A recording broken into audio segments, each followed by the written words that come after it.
السلام عليكم. إيه الأخبار؟ المرة اللي فاتت خدنا محاضرة تأسيسية، حاجات كده الأساسية يعني اللي المفروض تشغلنا في الإلكتريسي، وعلى فكرة كانت مهمة جدا. النهاردة بقى هندخل في الجد. يعني إيه ندخل في الجد؟ النهاردة هناخد باقي الليسون اللي هو ليسون 1. والفكرة بقى اللي الليسون دوت بيجي عليه أسئلة في الامتحان. يعني من أول المحاضرة دي هتبدأ الأسئلة تبقى متواجدة في امتحانات الثانوية العامة، لدرجة إن أنا النهاردة مختار لكم 5 أسئلة من امتحانات سابقة، نظام جديد. فنركز النهاردة في الحصة، حصة من الحصص اللي إن شاء الله هتبقى سهلة، بس من الحصص المهمة جدا جدا جدا، لأنها بيجي عليها أسئلة في الامتحان. احنا خدنا المرة اللي فاتت هنت على الريزيستنس اللي هي بتترسم كده. حلو. اللي هي بتترسم جزء مشرشر كده، يعني سلك مشرشر كده. دي بتبقى اسمها كونستانت ريزيستنس، زي ما قلنا المرة اللي فاتت، اللي هي تغير في أومز لو. في أومز لو تغير ولا تتغير. في أومز لو تغير ولا إيه؟ ولا تتغير. يعني دي ما ينفعش تتغير. يعني أول ما تشوف الرسمة دي حضرتك تعرف اللي ده كده الراجل ده ما بيتغيرش. ماشي، دي اسمها constant resistance، مقاومة ثابتة. لكن لو لقيت الريزيستنس عليه سهم كده، السهم ده بيسموه سلايدر. سلايدر دوت معناه اللي دي variable resistance. يعني ايه variable resistance او variable resistor؟ يعني متغير. طب هو يا عم بالله عليك، يعني هو هيتغير ازاي؟ انا اقول لك هو هيتغير ازاي. لو انت عندك سيركت اللي احنا خدناه المره اللي فاتت، دايره كهربائيه اهي. حلو كلام. وعندك ريزيستنس اهي، في ريزيستنس تانية اهي. شغال الكلام، شغال الكلام. وانت عندك هنا السلايدر اهو، السهم بتاعك اهو. كرنت هيمشي ازاي؟ واحد يقول لي انت قلت لنا المره اللي فاتت احنا بنمشي بالاتجاه الغلط، اللي هو الكونفنشنال كرنت، اللي هو بيبص للنيجاتيف. اقول له اه. فالكرنت هيمشي كده. السلام عليكم، السلام عليكم، السلام عليكم، عشان نروح للايه؟ للنيجاتيف. هو اصلا عايز يروح للايه؟ للنيجاتيف. فهو هيمشي في المسار اللي يوديه للايه؟ للنيجاتيف. واحد يقول لي هو مشيش هنا ليه؟ يعني هو بذمتك هو يا عم نقل الكلام، هو هيمشي من هنا وايه ينتحر؟ يعني هو اصلا طالع ليه؟ طالع عشان يروح للنيجاتيف. ما هو البوست بيحب ليه؟ النيجاتيف. والنيجاتيف بيحب البوست. مشى في الريزيستور ده كله. مشى في كله ولا لأ؟ اه، مشى في كله. يبقى كده الريزيستور ده معانا دلوقتي. ماشي. لكن احنا ممكن نحركه. ما هو اسمه سلايدر ليه؟ سلايدر ده معناه اللي هو ايه؟ حاجه بتتزحلق. فالسلايدر ده انا ممكن اشيله من هنا خالص، اشيله من على الطرف هنا، خليه جوه شويه. انا اخليه هنا بص، على اول الريوستات. فكده الكرنت يجي هنا. السلام عليكم، السلام عليكم. ويجي هنا بقى يعمل ايه؟ واحد يقول لي طب ما هيعدي كده وينتحر؟ يعني هو في ايه؟ اكيد لا. فهيطلع لفوق ويجي هنا. السلام عليكم. يبقى كده الريزيستنس دي كلها انتهت، بقت ميته ديد. يبقى دي مش معايا. ماشي. يبقى انا كده اتحكمت في القيمه اللي باخدها منين؟ من الريوستات او الفاريبل ايه؟ ريزيستنس. ايه الكلمه اللي انت قلتها دي؟ ريو ستات. ريو ستات يعني مقاومه ايه؟ متغيره، او فاريبل ايه؟ ريزيستنس. طب ممكن احطه في النص، يخش على النص بس تاخد منها نصها. طب يا عم دي فكره من عليها سهله. ماشي يا باشا، هي سهله، بس دي جت في الامتحان. ومش اي امتحان، امتحان السنه اللي قبل اللي فاتت. 23 هو دور اول. 23 دور اول مش تاني. شايف صاحبنا ده؟ شايف السهم ده؟ ده الريوستات يا باشا، اللي انت لسه واخده من دقيقه. ممكن تلعب بقى فيه، توديه عند نقطة بي، تنزله عند نقطة ايه. العب انت بقى. ماشي. هو بيقول لك in the electric circuit if the voltmeter reading، الفولتميتر ده اللي هو طبعا الفي بتاعته خدناه المرة اللي فاتت بتساوي اي في ايه؟ ايوه، الله ينور عليك. اي في كام؟ في 5 اللي هي الار دي. ماشي، هو محطوط على الخمسة، يقرا الخمسة، يقرا الار بتاعت الخمسة، ملوش دعوة حتى لو في ار هنا، ملوش دعوة، محطوط على الخمسة زي سماعة الدكتور كده، مش هتحطها على القلب تقيس المريء يعني. ماشي. فهنا ال V equal I في 5، الاي ده بكام معرفش، انا مش عارفني الاي بكام. when the slider of the rheostat is at A. يبقى السلايدر ده الاول السهم ده كان عند A، يبقى دي الحالة الأولى. يبقى أنت عندك المسألة دي واضح كده اللي هي هتبقى حالتين المسألة دي. يبقى هنشيل السلايدر من هنا أهو، والسلايدر ده صاحبنا موجود فين؟ عند إيه؟ ماشي. يبقى كده الكرنت صاحبنا هيمشي إزاي؟ واحد يقول لي ما أنت لسه مدهن، أقول له أهو الكرنت صاحبنا هيمشي كده، السلام عليكم السلام عليكم السلام عليكم. يجي هنا هيعمل إيه؟ هينتحر؟ أكيد مش هينتحر. السلام عليكم. ماشي. يبقى كده الريستات دي كلها ديد، مش معايا في اللعبة. ماشي. هو كان قايل لي الفولتميتر ده قال لي كام؟ قال لي 12 فولت. يبقى 12 بتساوي اي في كام؟ اي في 5. ممكن نجيب الاي، لكن هنا مش هنستفيد بيه قوي. ماشي. طيب. طيب دلوقتي احنا عندنا الفولتميتر ده كام؟ اري 12 فولت. انا كنت كتبت القانون ده عشان انا اجيب الاي يعني، بس طلعت مش هستفيد بيه حاجه، لان هو كده كده الاي هيتغير. هقول لك ليه هيتغير كمان شويه. يبقى الفولتميتر ده اري 12 فولت، وخلي بالك مفيش غير الريزيستور ده. احنا خدنا المره اللي فاتت لما يكونش فيه غير ريزيستور واحد، يبقى البوتنشال ديفرنس ايكوال لايه؟ الكتروموتيف فورس الفي بي. يبقى كده الفي بي دي كمان بكام؟ ب 12. وخد بقى معلومه خطيره في منتهى الخطوره، ان الفي بي لا تتغير. الفي بي دي من الحاجات الاساسيات اللي في المنهج اللي ما بتتغيرش. حطيت سلايدر، طلعت سلايدر، شلت ريزيستور، حطيت واحد تاني، عملت نسيبه سودا في السيركت، الفي بي مالهاش دعوه باي حكايه انت بتعملها. يعني دي تنفع في الحاله التانيه، اقول لك اهو، ما انت عشان كده اشتغلت على الحاله الاولى. الحاله التانيه بقى ايه اللي هيحصل؟ السلايدر از موفد تو بوينت بي. السلايدر ده بقى السهم ده هنطلعه عند بي، يعني هو هيتشال من هنا. تعالى كده نشيله ثانيه، وهيطلع عند بي. خلي بالك المساله دي تقيله، يعني انت لو فاهمها يبقى انت كده كويس. اهو طلعته عند ايه؟ عند بي. طبعا ثانيه بس نمسحه تاني من هنا عشان هو مبقاش هنا. السلام عليكم. يلا بينا. كرنت كونفنشنال هيطلع من البوست فوق، هيجي هنا، وبعد ما يجي هنا هيمشي هنا كده، وعشان نروح للنيجاتيف حبيبه هيمشي بهذا المسار في هذا الباث. يعني احنا خدنا الجزء اللي هو اي بي ده، اللي احنا ممكن مثلا نسميه ار، نسميه ار مثلا. ماشي، خليه ار اي حاجه. ماشي. حلو كلام. احنا خدنا المره اللي فاتت الفي ايكوال اي في ايه؟ الاي في ار. ماشي. لو الفي كلي يبقى الاي كلي في ار ايه؟ في ار الكليه. كلام صح، كلام سليم اهو. حلو. الار الكليه هنا عباره عن ايه؟ الحته دي والخمسه، خلي بالك دي خمسه دي، الحته دي كنا مسمينها ار زائد الايه؟ الخمسه. كلام سليم برضه. الفي كل ده اللي هو الالكتروموتيف فورس. احنا قلنا البوتنشال ديفرنس كل اللي هو الايه؟ الفي بي، اللي هي بكام؟ 12. كده بدأت تفهم معايا. حلو كلام. حلو كلام. ده كلام محترم. قال لك لما راح عند بي الفولتميتر ريدنج اللي احنا كان ب 12 ده بقى بكام؟ بقى ب 3.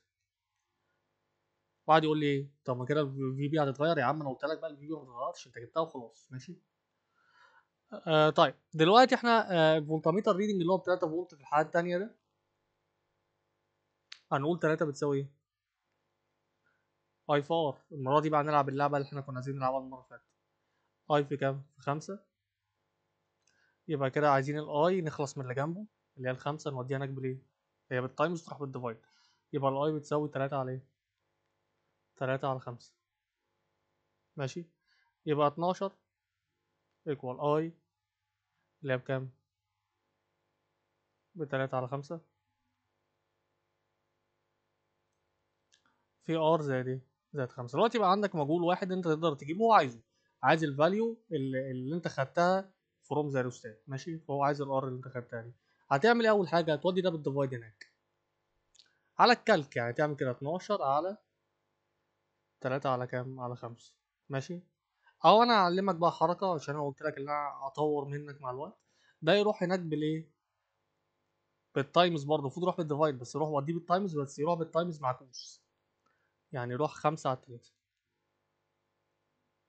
ماشي.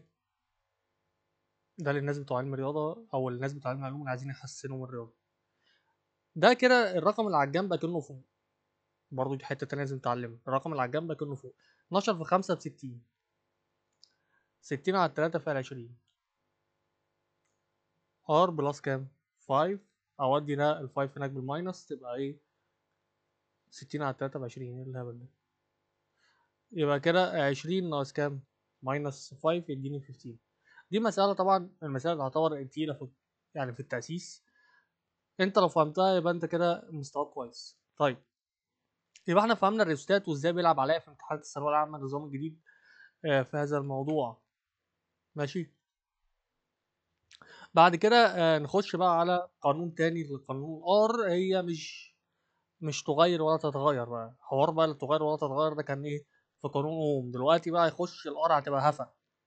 كل ما نهبن ودب هيغيرها في القانون الجديد ده. تتغير عادي. البرستيج بتاعها ضاع. في حاجة لازم تبقى عارفها اسمها الريزستيفيتي. واضح كده من اسمها هو نوع من انواع المقاومة. ريزستيفيتي. ريزيستانس لا ريزستيفيتي. ماشي. اليونت بتاعتها زي المقاومة اوم بس تايمز متر. والرمز بتاعها بقى اسمه رو. رو رمز لاتيني او يوناني اللي أنا قلت لك عليهم مرة. رو زي البي كده بس عوجه شويه. رو اي. رو اي هو اسمها كله على بعضه اسمه رو اي، يعني مش رو اي. هي اسمها رو اي كلها على بعضها. يعني ده مش رمز حاجه تانية، هو كله على بعضه اسمه رو اي. دي الريزستيفيتي. ايه الريزستيفيتي دي؟ من اسمها كده واضح ان الرو اي دي هي الريزيستنس. يعني الريزستيفيتي هي الريزيستنس.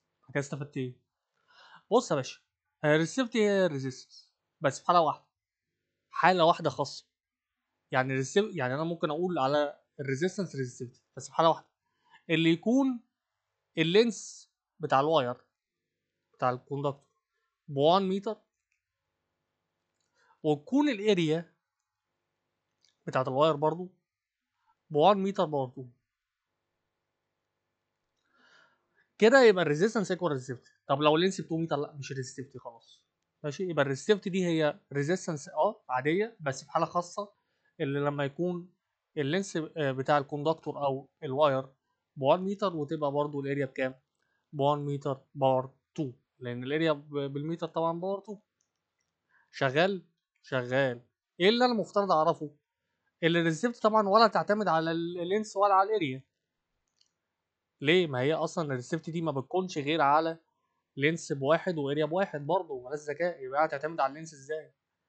يبقى على اللينس ثابته ومع الاريا ايه؟ ثابته. مالهاش دعوه باللينس والاريا. طيب، امال ليها دعوه بايه؟ يعني مين اللي غير الريسيفت؟ الريسيفت اتغير بحاجتين. يا اما تجيب ميتال معفن فالريسيفت بتاعته تبقى عاليه، يعني هي بتعتمد على التايب والماتيريال. يا اما تعلي الايه؟ التمبريتشر فهي تعلى هي كمان. يبقى كده التمبريتشر. ماشي. يعني انت لو عليت التمبريتشر خلي بالك من اللعب دوت عشان اللعب ده تقيل قوي. اللعب ده تقيل وحلو وبيجي في الامتحان. لو التمبريتشر على الريسيفتي هتعلى اللي هي نوع من انواع الايه؟ من انواع الريزيستنس. يعني معنى كده ان الكرنت انتنسي هيقل. كده اقول تاني كده اقول لك تاني. ما انا قايل المره اللي فاتت الار من قانون اوم الار بتساوي ايه؟ في على اي. يعني الاثنين دولت ايه؟ انفرس. دي اسمها مقاومه. يعني المقاومه دي اصلا بتقاوم مين؟ ما بتقاوم الكرنت الاي اللي هو الكرنت انتنس يعني. اكيد لما المقاومه تبقى كبيره الشده تبقى قليله. فانت هنا حضرتك عملت ايه؟ لما عليت التمبريتشر عليت الرو اي، ولما عليت الرو اي عليت الار لان هي نوع من انواع الار. فالاي ايه؟ فالاي عيل الانتنسي هتقل. ماشي. يبقى ده تاثير التمبريتشر على الدنيا دي كلها. والكلام ده كلام خطير هيأثر بعد كده في المنهج معاك قدام. فالرؤي طبعا بتعتمد على التايب والماتيريال وليه؟ والتمبريتشر. ماشي، دي كده كان مدخل للقانون الجديد بتاع الار. القانون الجديد بتاع الار بقى بيقول ايه؟ ار ايكوال رو اي، لسه طالعين منها، في اللينس بتاع الكوندكتور في الاريا على الاريا. طب هو الاريا دي ايه؟ ما هو سلك، يعني الاريا بتاعته عباره عن ايه؟ دايره، يعني المساحه بتاعته عباره عن مساحه الدايره. واحد يقول لي 2 باي ار، اقول له 2 باي ار ده السيركمفرنس بلاش ذكاء، ده باي ار باور ايه؟ باور 2. ماشي، باي ار باور 2. ولو عندك مثلا لو اداك الديامتر، الراديوس عباره عن ديامتر على 2، لان الديامتر 2 من الراديوس. ماشي، فلو عايز الراديوس تقسم الديامتر على كام؟ على 2. ماشي، لو اداك مثلا الديامتر ب 10 تقول له ايه؟ الراديوس ب5 كده. ماشي، الديامتر ده في الراديوس. شغال الكلام ده. هستنتج قانون تاني منه، اضرب فوق في ال وتحت في ال، يبقى انا ما عملتش حاجه. لو ضربت هنا في ال وهنا في ال هيروحوا مع بعض، يبقى انا كده ما غيرتش ايه. طالما ما غيرتش المعادله محدش يزعل. اضرب فوق في ال وتحت في ال، فده هيديني ال باور 2. سامع اللي بيقول 2 ال باور 2 على الاريا في اللينس. خلي بالك من القانون الخطير ده، الاريا في اللينس بيدي فوليوم، لان الواير ده عباره عن اكنه سلندر كده، والفوليوم بتاع السلندر عباره عن اريا بيس تايمز الهايت اللي هو في الحاله دي اللينس. فالايه ال دي اشيلها احط ايه؟ فوليوم. ده قانون تاني، قانون خبيث كده، ممكن اصلا ما تسمعوش في حته، بس عليه اسئله في الامتحانات. ماشي، دول كده قانونين الار موجودين. طيب حضرتك دلوقتي قلت لي الريسيستيفيتي صح اهي، والريسيستيفيتي عباره عن اللون بتاع اوم في متر. طب ايه حكايه الكوندكتيفيتي دي بقى؟ التوصيليه الكهربيه دي. الكوندكتيفيتي دي هي مقلوب الريسيستيفيتي. الكوندكتيفيتي الروي سوري، الكوندكتيفيتي اللي هي السيجما دي، علامه اسمها السيجما. السيجما دي عكس الرؤي، واحد عليها عكسها، يعني انفرس معاها. ما اسمها كوندكتيفيتي توصيليه، ودي اسمها ريسيستيفيتي يعني مقاومه، الاثنين عكس بعض. ماشي، وحتى عكسها فين؟ في اليونت. لان خلي بالك لما تقول واحد على اوم في متر، هي اوم ماينس 1، ده هيطلع فوق، ده كده باور 1 وده باور 1، يطلع فوق باور ماينس 1. ماشي، عشان كده السيجما ده اليونت بتاعها يعني. ماشي، اللي هي اوم ماينس 1 متر ماينس ايه 1. السيجما طبعا الكوندكتيفيتي عكس الايه؟ عكس الروي، وهما الاثنين بيعتمدوا على الطب الماتيريال وايه؟ والتمبريتشر. طب انا دلوقتي عايز اجيب من القانون ده الار، سؤال تعويض مباشر مثلا، هات الار يا باشا، سواء هو مديك الفوليوم او مديك الاريا، العب بقى العب بقى انت. طب لو هو عايز الروي، ماشي، هو عايز الروي، يعني هفترض هو عايز الروي. في الحاله دي هتعمل ايه؟ هتعمل كروس، تحط هنا واحد وهنعمل كروس، ده في ده تساوي ده في ده. ار ايه بتساوي روي ال في واحد، اللي هي روي ال. ما تكتبيش كده في واحد بالله عليك، عشان واحد ده اصلا كانه مش موجود. عايز الروي اخلص من اللي جنبه، اخلص من اللي جنبه، فده كده بالتايمز يروح هناك بالايه؟ بالديفايد. يبقى الرؤية عبارة عن ار ايه على ال. في بعض المدرسين اصلا حطوا كقانون، بس هي مش فرح قوانين، مش فرح قوانين، هي ممكن تتلخبط. انت العب اللعب الماس ده، ومفيش غنى عن الماس. لو ما حاولتش تطور نفسك في الماس مش هتجيب تقدير، مش هتجيب اصلا مجموع. لان انت حتى لو علمي علوم هيلعب عليك في الامتحان اخر السنه بالماس، واسال على امتحان 24 لا كان لعب في الماس ازاي في الريشوز والشغل. فالرؤية عبارة عن ار ايه على ايه؟ على ال. ماشي، وبعدين ولا قبليه نهايه الروي، خلاص عوض بالار وليه وقت الروي. طب لو عايز السيجما، ما السيجما واحد على الروي. لا دي الروي واحد على سيجما، يعني هي يا عم، سيجما بتساوي واحد على الروي، هي الروي بتساوي واحد على سيجما. لان خلي بالك طالما دوت انفرس ينفع يتبدلوا. كده قول لي الحته دي تاني اقولها لك تاني. ماشي، مش السيجما بتساوي واحد على الروي، دول كده انفرس صح؟ علمتها لك المره اللي فاتت، يبقى ينفع يبدلوا، ده يجي مكان ده وده يجي مكان ده. يعني ممكن تقول الروي هي واحد على السيجما. المهم يعني ان السيجما هنا واحد على الروي يعني معكوس الروي، واحد عليه يعني معكوسه. يعني لو الروي ار اي على ال، يبقى السيجما ال على ار اي. يبقى بذمتك العب اللعبه، بذمتك العب اللعبه دي، بذمتك يعني العب اللعبه دي، ولا بصمج القوانين واتلخبط في الامتحان؟ العبها عشان على الاقل اطور من نفسي. ماشي. يبقى دي كده القصه الاولى.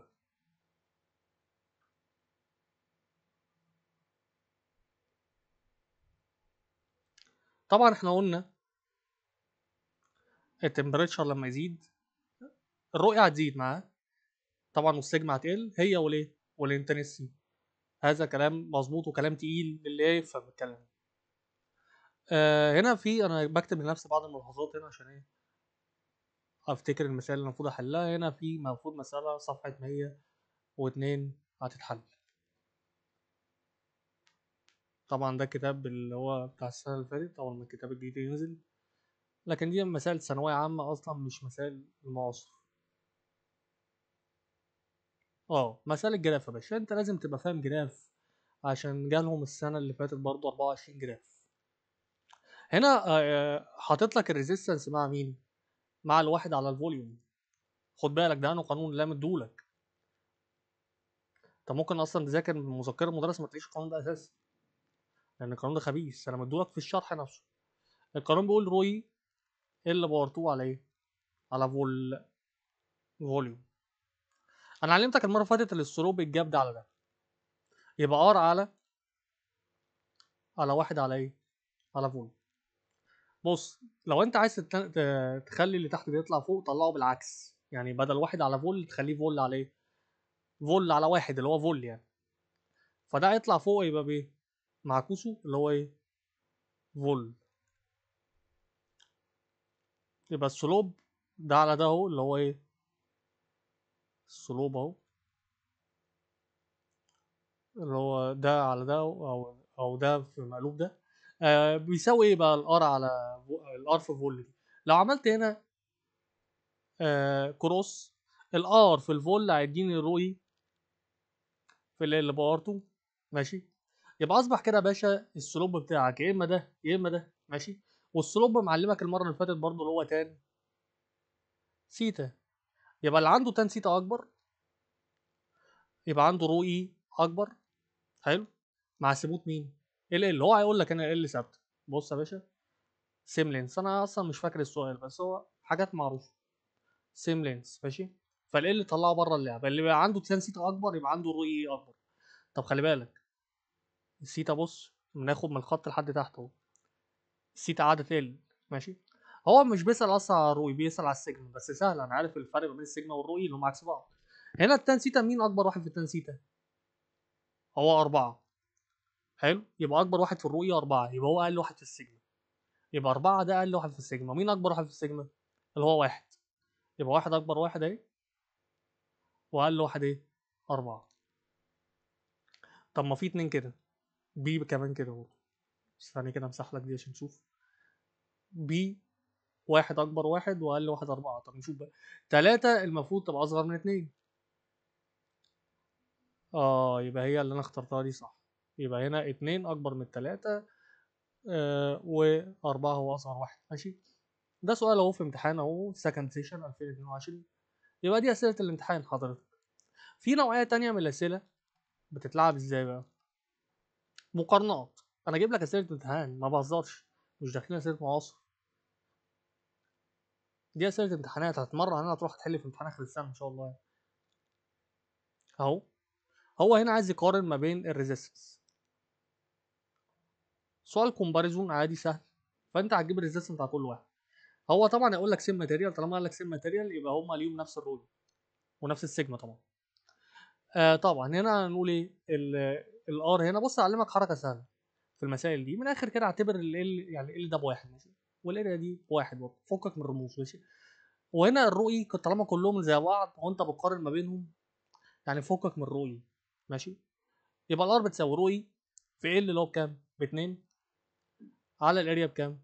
ب 2. يبقى 2 على 2 فيها كام؟ 1. خلي بالك ده عشان هنقارن بس يعني الار هنا مش بواحد بس دي مقارنه فمش فرق. الار هنا دي الار ايه؟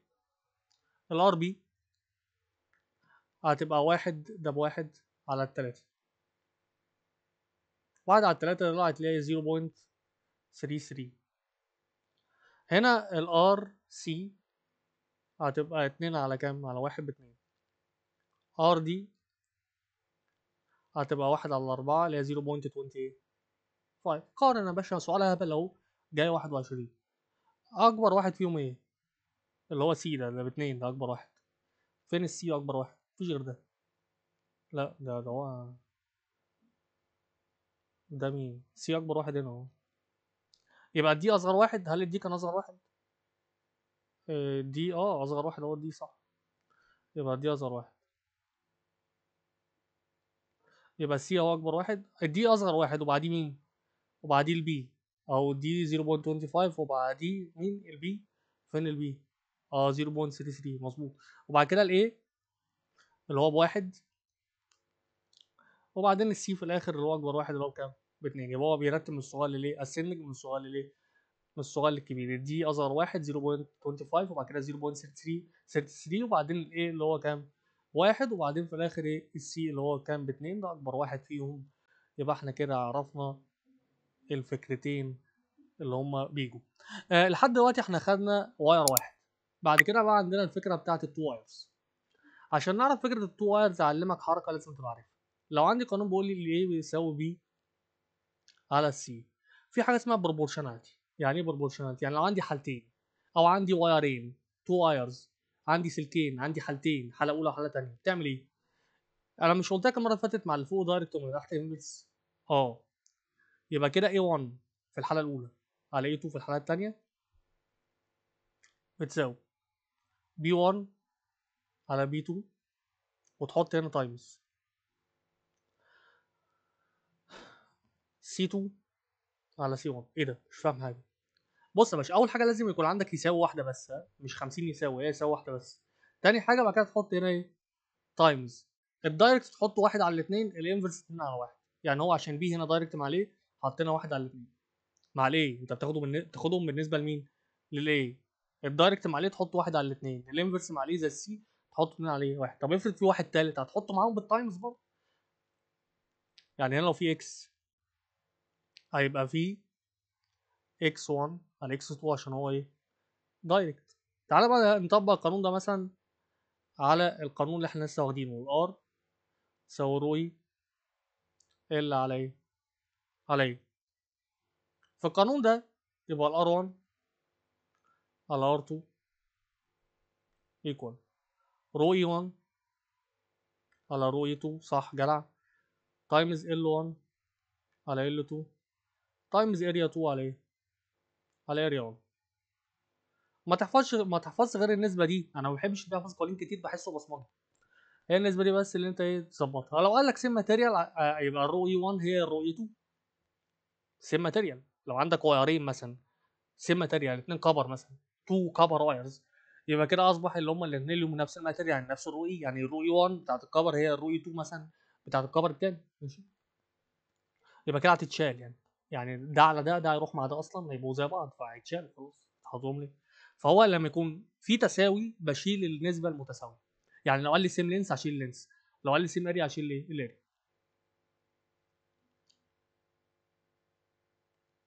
هنا طبعا انا ممكن اشيل اريا، ماشي، احط بدلها باي ار برضه،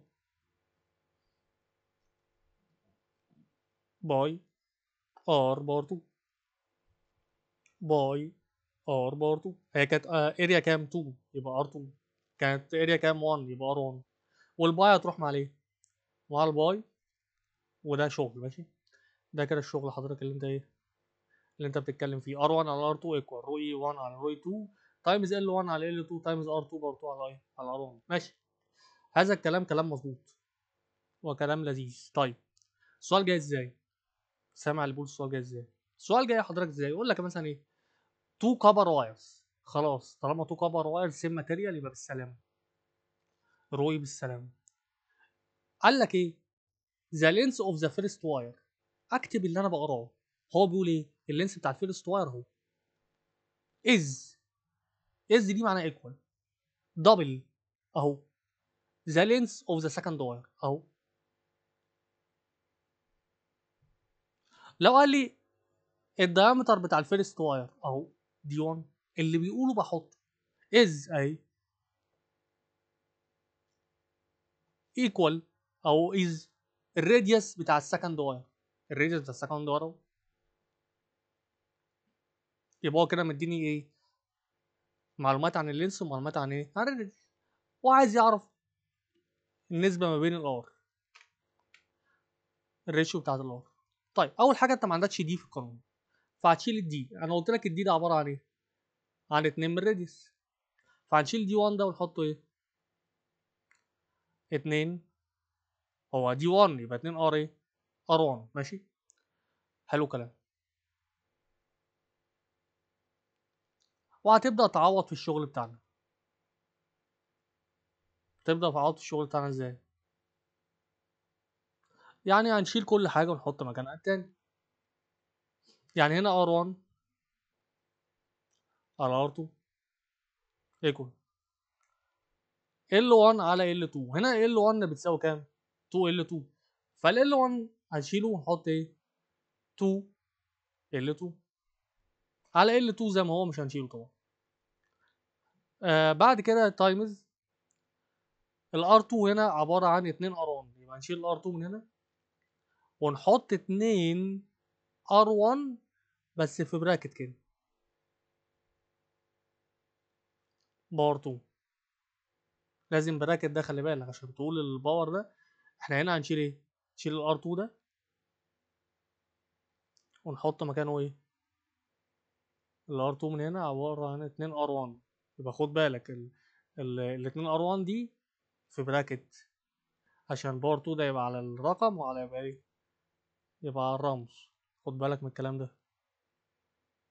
ماشي يا بيه؟ ماشي.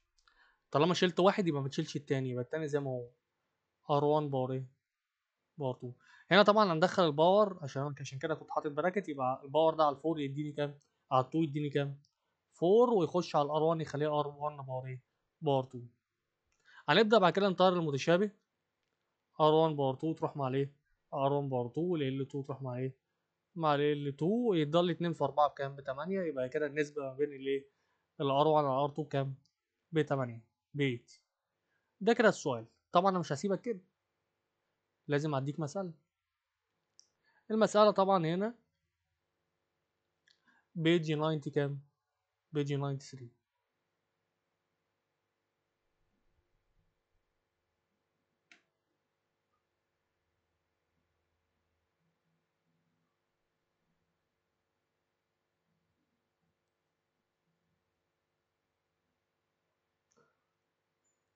لا 95.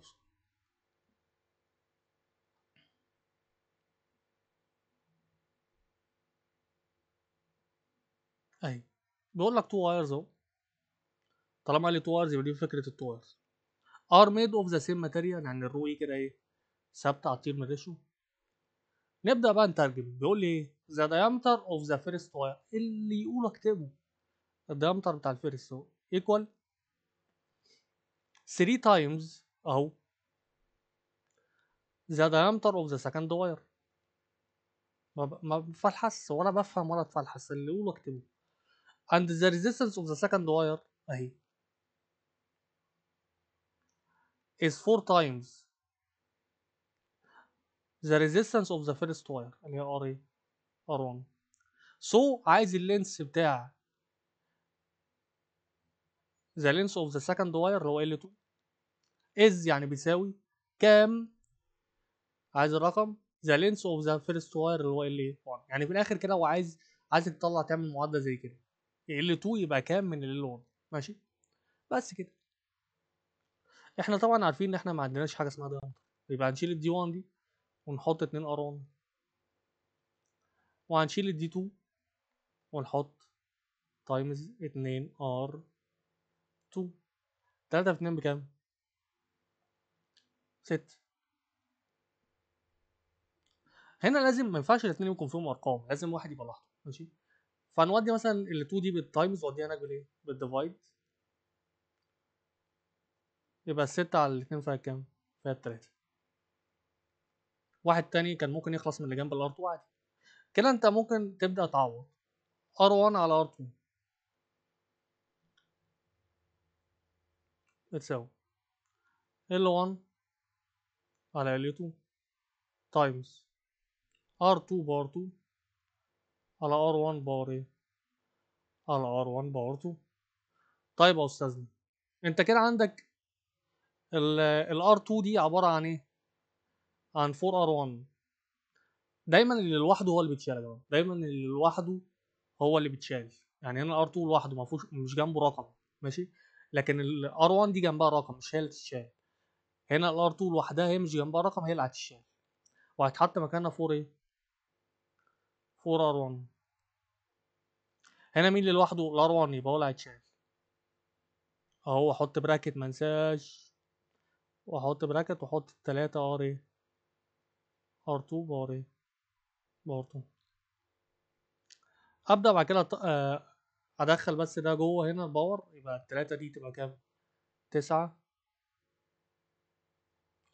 بعد كده ال R1 تروح مع الايه مع ال R1، يفضل لي فوق واحد، خد بالك. وال R2 تروح مع ال R2. دايما التطهيرة يتبقى مكانها كام؟ واحد. الواحد على 9 ده يروح الناحية التانية بالديفايد، أو يتعلم بقى اللعب بتاع الماس ده، يروح متشقلب، يعني يبقى واحد على 4، والواحد على 9 يروح له هناك بكام؟ ب9 على 1 اللي هي 9. اللي في الجنب أكنه فوق، يبقى 9 على كام؟ على 4. لسه برضه ما جبناش اللي هو عايزه، احنا جبنا ريشيو بس. هو عايز ايه؟ L2. يبقى نعمل كروس، يبقى 9 L1 4 L1 سوري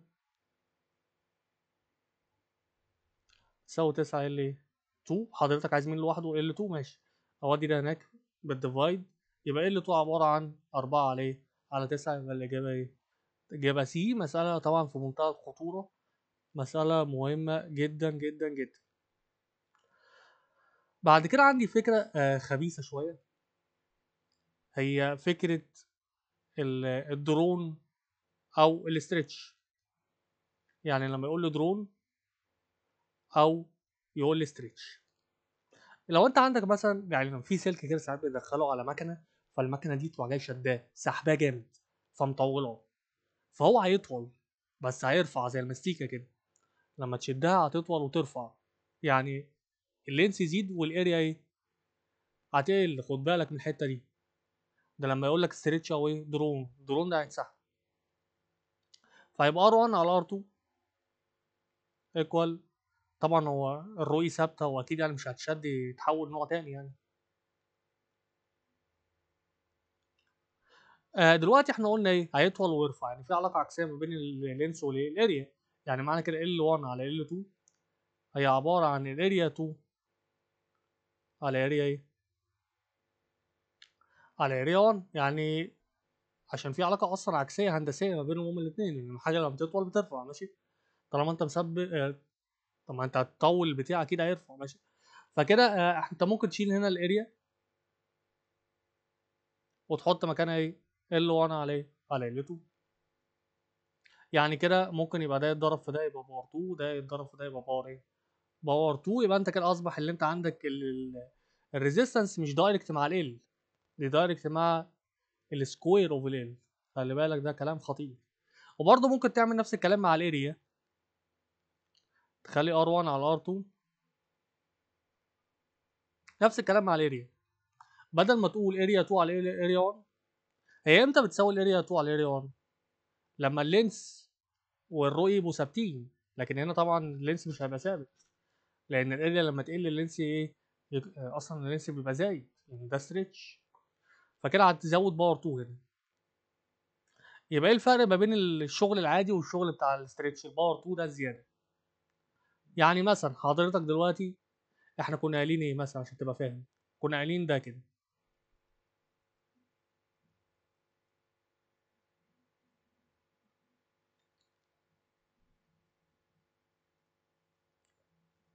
كنا قايلين R2 باور 2 على R1 باور 2، صح كلام؟ طب افرض اللينس ثابت، خلاص شيل. حلو، ده العادي، ده العادي. حلو، يعني ده علاقه الار بالايه بالراديوس في العادي. لكن هنا طبعا مش عادي، يعني هنا بنزود ايه باور 2. زي ما زودنا اللينس باور 2 والاريا باور 2 هنزود كمان الايه للراديوس باور 2 يبقى كده باور 4. يبقى هنا هيديني ايه؟ R2 باور 2 يعني R2 باور 4 على R1 باور ايه؟ باور 4. يبقى احنا كده الفكره اللي هو في يعني مثلا عايز اقول لك حاجه. حضرتك دلوقتي ده L1 على ايه؟ على L2 تايمز R2 باور 2 على ايه؟ على R1 باور 2. دي كده الحاله العاديه. انت لو الراديوس ثابت او الاريا ثابته هتعمل ايه؟ هتشيلها. يبقى في الحاله العاديه ال R1 على R2 ايكوال L1 على ايه؟ على L2. في حاله بقى الاسترتش او الدروب انت بتزود باور 2 على اللينس. ونفس الكلام على الاريا ونفس الكلام على الراديوس. يعني الراديوس باور 2 هتخليه باور ايه؟ باور 4. ده اللي انت هتعمله بس. يعني كده هنا في الحاله دي لو واحد قال لي مثلا اللينس حصل درون، لازم اشوف الكلمه دي في السؤال. لازم اشوف كلمه درون اهي او كلمه ستريتش. الباور 2 اهي، الباور 2 اهي، الباور 4 اهي. لو قال لي مثلا اللينس از دبل، ايه اللي هيحصل للريزيستنس؟ لو في الحاله العاديه من غير درون اقول له از دبل كده كمان. لان الار بتساوي ايه؟ رو اي ال عليه عليه. فلو ده كده دبل، سوري، لو اللينس دبل دايركت مع الار يبقى الار كمان دبل. لكن هنا في الحاله دي الدبل ده هيبقى لازم يبقى فوقيه باور 2. يعني كده هتعمل دبل باور 2 يعني 2 باور 2. فالريزيستنس تزيد كام؟ 2 باور 2 اللي هي كام؟ 4. يعني الريزيستنس هنا هتزيد كام مره؟ 4 مرات. فيها طريقه تانية كمان اللي يفهم الموضوع ده، ان انا لو خليت ده دبل الاريا هتقل ليه؟ للهاف، لان هو هيطول ويرفع زي ما قلنا. فالهاف دي تطلع فوق بكام؟ ب 2. يبقى 2 في 2 بكام؟ ب 4. في كذا طريقه تفهمها في الموضوع ده. طب مثلا لو احنا عملنا ستريتش فهو رفع وبقت مثلا الاريا مثلا قلت للهاف، فهنعمل هاف باور 2 الاول. لان هو الريزيستنس انفرس مع الاريا باور 2. فهنعمل هاف باور 2 تبقى بكام؟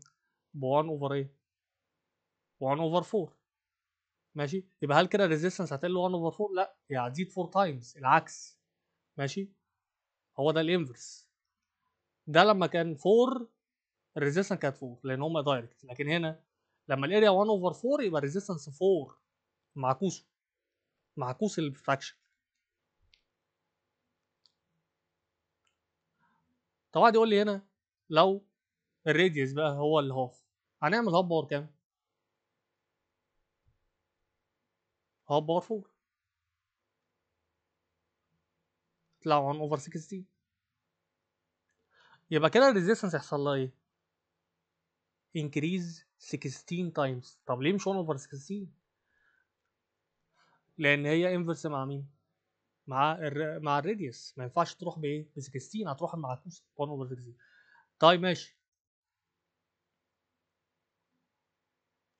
لو واحد عايز يشتغلها بما يرضي الله، يعني ايه بما يرضي الله؟ يعني انا قلت لك ايه دلوقتي؟ قلت لك الراديوس قل بكام؟ قل. يبقى R2 عباره عن هاف الار 1. يبقى هو كده قل. يعني الراديوس في الحاله الثانيه هو عباره عن نص الراديوس في الحاله ليه؟ في الحاله الاولى. هنبدا هنا نشيل اللي لوحده الار 2. يبقى ار 1 عباره على ار 2 عباره عن ار 2 اللي هي هاف ار 1. احطها في براكت وهندخل عليها الباور 4 يبقى 1 اوفر 16 ار ايه؟ ار 1 باور 2 باور 4 سوري على ار 1 باور ايه؟ باور 4 باور 4. ده هيروح مع ده يفضل لي 1 اوفر كام؟ 1 اوفر 16. طب انا عايز اعرف الريزيستنس حصل لها ايه؟ اعمل ايه؟ اعمل كروس. يبقى الار 2 في 1 اللي هي ار 2 اللي هي الريزيستنس في الحاله الثانيه عباره عن 16 مره الريزيستنس في الحاله دي الاولى. يبقى كده الريزيستنس في الحاله الثانيه طالما هي بقت 16 مره الريزيستنس في الحاله الاولى، يبقى اصبح كده الريزيستنس زادت كام مره؟ 16 مره. ماشي. دي فكره الدرون او الايه؟ او الاسترتش. بعد كده في افكار تراكميه زي ايه؟ في قانون في سنه تانية اسمه الرو. مش الرو اي، الرو اللي هي الدنس. عباره عن ماس بير فوليوم. الناس اللي هي دخلت سنه تانية عارفه الكلام ده. الرو عباره عن ماس بير فوليوم. ماشي. الفوليوم لسه كنا واخدينه اللي هو ايه؟ اف ال. اللي مركز في الحصه فاهم. يعني الفوليوم ده هنشيله ونحط مكانه اف ال. و هنعمل كروس. يبقى الفوليوم هو عباره عن ايه؟ عن اف ال. طب الفوليوم من هنا عباره عن ايه؟ سيب الفوليوم ده مفكوش دلوقتي. انا ممكن ابدل ده وده. يعني اخلي ايه؟ بص اللي انا هعمله دلوقتي. اشيل دي هنا واشيل ده من هنا واحط ده مكان ده. ما انا قلت الانفرس لازم ممكن يتبدل عادي. يبقى ده كده الفي وده كده الرو. يبقى الفوليوم عباره عن ايه في ال. ممكن اشيل الفوليوم من هنا واحط ام عليه على رو. ماشي. ده استنتاج القانون. ماشي. بعد كده هنعمل ايه؟ في مره هنشيل من القانون ده كده. هنجيب ال من هنا ونحطها هنا. وفي مره هنشيل الاريا ونحطها هنا نعوض بيها. المهم اللي هو هيديك القانون ده في الاخر والقانون ده تحفظ فيهم هتعوض فيهم ايه؟ مباشر. مباشر. يعني السؤال هيجي مباشر على كده على الحكايه دي. بس تعرف اللي في حاجه اسمها رو اللي هي الدنسي وحاجه اسمها الرو اي اللي هي ريزيستيفيتي. وفي ماس. اول ما يديك ماس اعرف اللي هو على القانون ده. طبعا ممكن تعمل ريشيو يعني تقول ار1 على ار2 ايكوال رو اي 1 على رو اي 2 تايمز ماس 1 على ماس 2 تايمز دنسي 2 على دنسي 1 تايمز اريا 2 على اريا 1 باور 2. تعرف تلعب انت بقى. علمتك اللعبه. اخر حاجه عندنا في الحصه النهارده حاجه اسمها الباور. الباور دي خطيره. الباور دي خطيره. ايه الخطير في الباور؟ الباور دي يعني اي سلك بيمشي فيه كهرباء بيسخن. فالسخونه دي هي الباور. مهدره. مهدره انت ما تستفادش بيها. اسمها كونسيومد باور او ديسيبيتد باور. يعني مستهلكه او مهدره. آه الوحده بتاعتها وات. خلي بالك دي من اخطر الحاجات اللي هتاخدها في المنهج الباور. دبليو يعني وات. يعني لو مديك 5 وات اعرف لو مديك ايه؟ باور. مش 5 ورك. الورك بالجول بلاش غباء. طيب الباور دي هي عباره عن الطاقه الحراريه الثيرمال انرجي. السخونه. يعني الطاقه الحراريه في وقت معين. يعني ايه على تي؟ الطاقه الحراريه في وقت معين. ماشي. يعني الطاقه اللي بتستنفذ حراريا في وقت ايه؟ معين. ايه على تي. يبقى البي دبليو اسمها كده بي دبليو. الباور رمزها على بعضه كده زي الروي. بتساوي الطاقه الحراريه في زمن معين. والاي دي في الفيزياء يعني هي الورك. واحنا خدنا الورك المره اللي فاتت عباره عن ايه؟ خدنا الفي عباره عن دبليو على كيو. ممكن نعمل كروس يبقى الورك عباره عن في في ايه؟ عن في كيو. يبقى احنا ممكن نشيل هنا. طب ما كيو كمان خدناها المره اللي فاتت بتساوي اي في ايه؟ اي في تي. يعني انا ممكن نشيل هنا الورك ونحط ايه؟ في اي تي. تي تروح مع تي. يبقى كده البي دبليو لا تعتمد على الايه؟ على التايم لان القانون بتاعها ما فيهوش تايم راحت. يبقى دي كده علاقه ثابته زي ما انتم شايفين هنا دي كده. البي دبليو مع التي. ممكن التي ما تبقاش باينه. التي هي المرسومه تحت. على طول اضرب على طول الكونستانت. اول لما تشوف البي دبليو وتشوف في تشوف اي مع التايم كونستانت على طول. طيب يا بيه. يبقى كده اول قانون للبي دبليو اهو. غير الاي على تي. قانون خطير في منتهى الخطوره اللي هو الفي في الاي. ماشي. تاني قانون في في الاي. بعد كده اي باور 2 ار. طب ده جه منين؟ ده قانون اساسي اللي هو الفي في الاي ده. انا ممكن هنا اعمل ايه؟ ممكن اشيل الفي واحط مكانه من قانون اوم. الفي هنا ممكن يتشال وتحط مكانه اي في ار. اي هنا في الاي يديني اي باور ايه؟ باور 2. جبنا القانون التالت يا باشا. اي باور 2 في ار. طب امتى استخدم ده وامتى استخدم ده وامتى استخدم على حسب الجيفنز وحسب هو عايز ايه. فرغ الجيفنز بتوعك وشوف هو مديك ايه وعايز ايه واستخدم القانون اللي يناسبك. ماشي. اخر قانون في باور 2 على ار. هعمل ايه بقى انا عشان اثبت الفي باور 2 على ار؟ اشيل الاي نفسه. يعني اخلي الفي زي ما هو اشيل الاي. الاي بتساوي في على ايه؟ على ار. دايما الفي فوق. في بكام؟ في باور 2، يبقى في باور 2 عليه على ار. علاقه البي دبليو بالريزيستنس انفرس دايما. طب واحد يقول لي ايه يا عم انفرس مين؟ انت بتهبد. ده هنا واضح اللي فيه قانون تاني حضرتك كنت قايل عليه من شويه، اللي هو البي دبليو بتساوي اي باور 2 ار. هنا يعني هي البي دبليو دايركت مع الار ولا انفرس مع الار؟ ماشي. انا قلت لك هي انفرس مع اللي فوق اهي، دايركت مع اللي فوق سوري، وانفرس مع اللي تحت. طب انه بس صح؟ يعني انا ارسمها دايركت كده ولا انفرس كده؟ بي دبليو مع الار.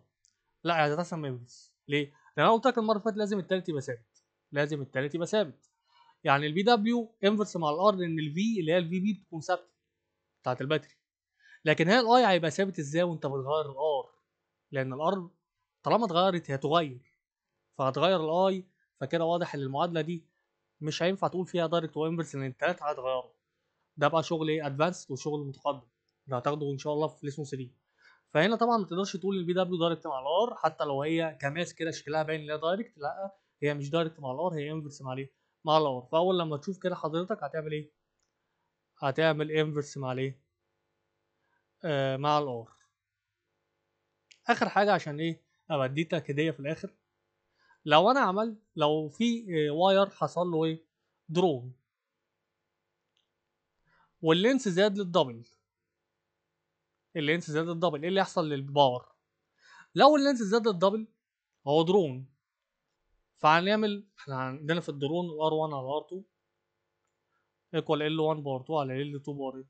باور 2. هنا قال لي دبل اللينس دبل، فهنعمل دبل باور ايه؟ باور 2. يبقى بكام؟ يبقى 4. يبقى كده الريزيستنس هتزيد كام مره؟ 4 مرات. البي دبليو هتبقى ايكوال في باور 2 على ايه؟ على ار. الريزيستنس زادت كام؟ 4 مرات. يبقى البي دبليو يحصل لها ايه؟ هتقل ليه؟ هتقل للكوارتر. طالما في فراكشن يبقى هتقل.